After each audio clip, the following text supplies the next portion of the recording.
Daf Pevov. We're holding out Sar. So the Gemara explains how could one be chayav for each of these 5 types of damages by smearing this nosha. Now, so the father experienced Sar. You're saying the father experiences pain. The Ispe Kartufne Beresha, where he has fissures of his head, and Tzof Galei Mahani Kartufi. He has like stuff on his head and has pain from those like fissures. Ripai. So he incurs medical costs, the boyasui, because he requires healing for this. Sheves, he has to pay a loss of livelihood. Have a merak bekuvit, because this is where they dance in, and this is like where they dance in like taverns to earn money. The boy mafbi gavne aresha, which requires to make various gestures on his head and his ear while dancing. And now mahani kartufi. Now he cannot gesture because of those fissures on his head. And Beishis, what's the Beishis? And the Beishis called him, there's no greater humiliation greater than the one losing his hair. Most of the way the Rabba, most of the way the Rabba, and the matter, this is a dilemma for Rabba. Most of the way the Rabba, and the matter that is there's a dilemma for Rabba is obvious to Abaye on the side of the dilemma. And the Rabba on the side of the dilemma, they each resolved in the Shaila with opposing conclusions. If one struck another on his hand and the hand was weak, if the Sefer Lafser and ultimately returned to his original health, Abaye says, he gives him compensation for major loss of livelihood, the decreasing in his value due to temporary paralysis, as measured by the price of the slave market, and and his minor loss of livelihood, the money he would have earned while idle while the recovery. But he gives him only the value of the loss of livelihood for each and every day. He's not given the full value of his head. Itmar, no. Umar says another maflik between Abaye and Rabba.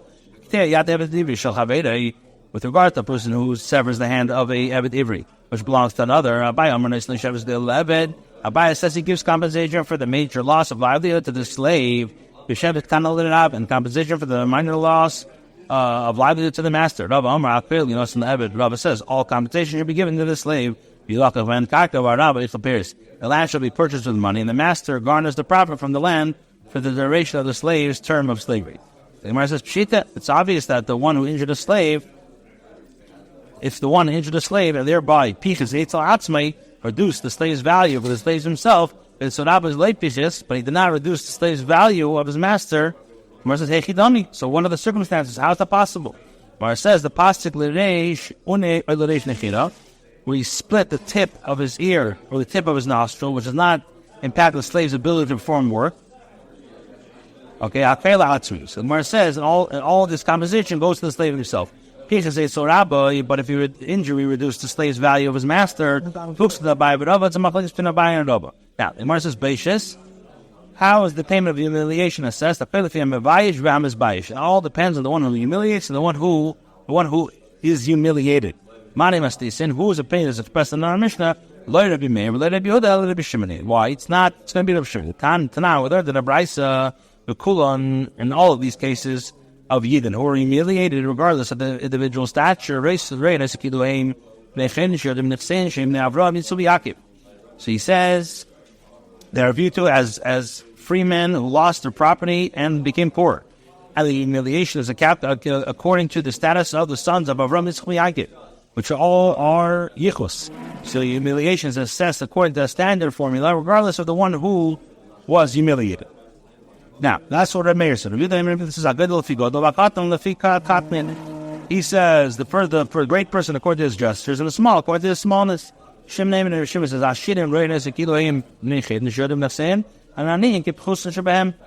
says, in the case of the wealthy man, the Beis Din views as though they were free men who lost their property. In the case of a poor man, the Beis Din views them at least amongst the poor. In other words, the lesson of the payment, the compensation for the one who caused humiliation. The Gemara says, Mani, whose opinion is expressed in the Mishnah? Hashta, now, if it's the opinion of a mayor, the Mishnah teaches, all depends on the stature of the one who humiliates the other and the one who is humiliated. And a mayor holds to the Bryce that all those who were humiliated are considered like one. So you can't say the mayor. And if it's Rabbi Yehuda, the Mishnah teaches the one who humiliates a blind person is chayiv. Rabbi Yehuda says, "Same in the basis." He says a blind person does not have any humiliation. It must be that's of Shimon. The Gemara says no. I feel the Rabbi Yehuda. He even says Rabbi Yehuda. Rabbi Yehuda summa in the basis. When does Rabbi Yehuda say that a blind does not have any humiliation? The Mishkal Minah. The man with regards to another taking compensation for humiliation from him. A blind person is not fully aware of what he does, and one could be rendered liable for causing humiliation only if he intended to humiliate another. But with regard to giving him compensation for humiliation, he is giving compensation. The Gemara now challenges the explanation of the opinion of Rabbi Yehuda. From the fact that it says, one who humiliates a sleeping person is chayiv, but a sleeping person who humiliates others is pater. Tani, and it did not teach same as should be pater. It did not teach that a blind person humiliates. I don't know that it's pater. It must be that there's no difference this way, no difference this way. Whether a blind person humiliates another or is humiliated, the one who causes humiliation is tied to make compensation. It must be that it's clear according to the opinion of the Shimon. The Gemara analyzes related brisa in light of the three opinions. Who's the Tana of this brisa? The scab of the Vaishas of Katan Beishas of Katan made based on Shmuel Katan. If one intended to humiliate a small man, and instead humiliated a great man or a great man, a gadol, so what do? He gives the money he would have owed to the small man's humiliation to the great man. The Vaishas have an Abishas Ben Chayden if he had intended to humiliate a slave. And instead he humiliated a free man, he gives the man he would have owed for the slave's humiliation to the free man. Money who's not related, may related to the other, related to Shimon. It can't be either of three. Why? The Sova daf. Now the Gemara explains why this is not according to the opinion of any of the Tanoim. If it enters in your mind to say that when the Brisa says katan, it's katan ben nechasim, it means small in terms of property. He's a poor, and when the Brisa is referring to godel, it means godel ben nechasim. It doesn't mean age. It means that he's in great in terms of property. He's wealthy. So either mayor, if the Brisa means your mayor, or says they're all considered similar to one another. Either mayor, the difference of Yehuda, and Avodim Beishus. He says that slaves have no humiliation, whereas the Brisa discusses the compensation for Avodim. And if it's Rabbi Shimon, he says the sky and the Vaishas, if you intended to humiliate this one and you humiliated the other one, so you're butter. So I explains Rabbi Shimon's statement. My time, but what's the reason for exempting one who humiliated a person whom he did not intend to humiliate? He says because humiliation is like the halach of killing. Just like as killing, the murderer is not executed unless he intended to kill the victim specifically. And he lies in wait for him and rises up against him. In other words, unless he intended to kill specifically too. But it's just not me. Also, he has to have in mind to humiliate him. And she put forth her hand and took him by the genitals. In other words, teaches intended to humiliate him specifically. So the Gemara returns no. Actually, the Brisa says, and according to the opinion of Rabbi Yehuda, and when did Rabbi Yehuda say the slaves have no humiliation? He meant that the one should not be chayiv in the mitfilu to give them compensation for humiliation. But if the base at least appraise compensation for the humiliation of others according to their humiliation, and thereby determine the compensation who owns to Ben Chayden when he intended to humiliate slaves, then Shamin Allah we do appraise according to the humiliation. Anybody saying where you get done the mayor, even the mayor, misavras godel ben chasim kodem ben chasim doesn't mean in property. Like godel means godel mamish, or kodem means kodem mamish. It means a minor or an adult. For adding what of a katan barbacious who is of katan, a minor subject to humiliation. And yes, minors do get offended. But Papa the michlamu leu michlam. The cases involve the katan who reaches an age at which when others humiliate him, he feels the humiliation. Al-Chanam here, also the michlam, others humiliate him when he feels humiliation. So the Mishnah, one who humiliates a naked person, one who humiliates a blind person, one who humiliates a sleeping person, chayiv is chayiv. But the yashin should be bish. A sleeping person who humiliates another is pater, he's pater. Elfim and Agag, if one fell from a roof onto another person, the easy to bish, and thereby caused them damage. Chayiv al nezek. He caused him damage and mubish, and he humiliated him. So chayiv al nezek. Since the person is considered a mu'id, so he is chayiv for the damage. However, patal abeshis, he's pater for humiliation. Why? Because the person who fell from the roof did not intend to humiliate him until he intends to humiliate the other person. A person humiliated another who was naked, he is chayiv. But the magnitude of the humiliation felt when he humiliated him while naked is not comparable to the magnitude of Beishas felt when he humiliated him while he is clothed. Since one who chooses to be naked is less sensitive to humiliation. If one humiliated another person in the bathhouse, chayiv, he is chayiv. However, it's not the magnitude of humiliation felt in a bathhouse is not comparable to humiliation he felt in the marketplace. Omar Ma, the Rabbi says, Bisha Adam Chayiv Adam Bar Beishasu. So the one has asked, is a person naked a subject to humiliation? Papa my Adam, what does it mean? Adam da Ase Nizike Karchina Lamona, which means where a gust of wind came and lifted his clothes. And then this one came and raised him another and humiliated him. Is the bathhouse subject to humiliation, a place for people naked? Can a person be humiliated by having his clothes be removed? This is where you humiliate him, not in the actual bathhouse, but on the bank river, which is a place where people behave more discreetly when they are undressed. Wait, Papa Bar Memos, he asked him, Bisha Yoshan Amazed, one humiliated another who was asleep, and he died before he awoke, since he never knew the humiliation. What's the halacha? My kami boile. So what is the shaila? This is what the shaila. Mashum duksufu is the compensation of a humiliation due to embarrassment that he feeling suffered because of what he experienced. And he died, and he didn't have any feeling of embarrassment. Or do we say that it's due to his disgrace? Well, and the fact is that he disgraced him. Tashma, come and learn from this brisa. The Meir says, with regard to deaf, then a minor and a minor have the right to receive the compensation. If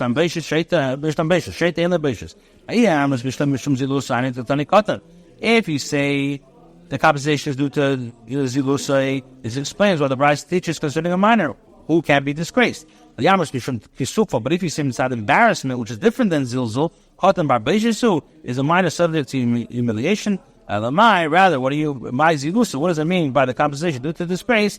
Due to disgrace is even a shaitan. So the Gemara will say, with a shaitan, you have no greater humiliation than this. It's impossible to degrade him further, right? Those that the Sham say, shaitan and margish. Shaitan doesn't feel anything. That's the bigger sachmanas. The biggest sachmanas on the shaitan, you can't even have. No, I don't want to say. But a nod is a ibikitzaf. All right.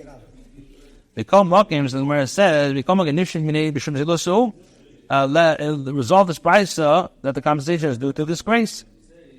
The imishin kisufa, as if it's due to embarrassment, katan bar kisufa, is a minor due to subject to embarrassment. The number of Papa, the maflimu lahu michlim. The Papa says, case involves a minor who has reached the age where others humiliate him when he feels humiliation. So, Achanami de michlimu michlim. Here too, say the brisa discusses a case involving a minor who has reached the age which others humiliate him and he feels the humiliation. This is what I'm saying, understands the shaila of Rabbi Bar Memo. Papa says, no.